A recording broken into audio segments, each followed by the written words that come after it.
नाव न घेता रावसाहेब दानवेंचा हर्षवर्धन पाटलांना टोला। काही लोक पराभूत झाल्यानंतर रात्री झोपत नाहीत, रात्री खडबडून जागे होतात। मी जरी पराभूत झालो असलो तरी मला शांत झोप येते, दानवेंचं वक्तव्य। कुणाचा बाप जरी आला तरी लाडकी बहीण योजना बंद होणार नाही। विरोधकांच्या टीकेवर मुख्यमंत्री शिंदेंचा टोला। हे सरकार हप्ते सरकार नाही, मुख्यमंत्री शिंदेंचं वक्तव्य। तुतारी वाजवणाऱ्या माणसाचं वजन महाराष्ट्रात वाढलं। शिवस्वराज्य यात्रेदरम्यान जयंत पाटील यांची प्रतिक्रिया।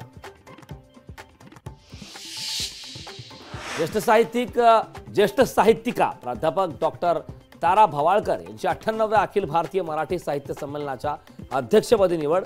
तारा भवाळकर लोकसंस्कृतीच्या अभ्यासक। केंद्रात आणि राज्यात भाजपचं सरकार असताना स्मारक का नाही? संभाजीराजे छत्रपतींचा सरकारला सवाल। संभाजीराजे छत्रपतींकडून अरबी समुद्रात शिवस्मारकाची पाहणी।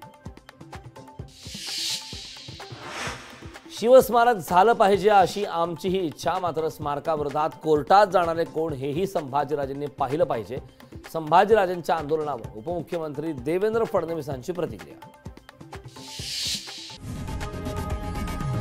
लोकशाही मराठी ऐका, पहा, जागरूक रहा।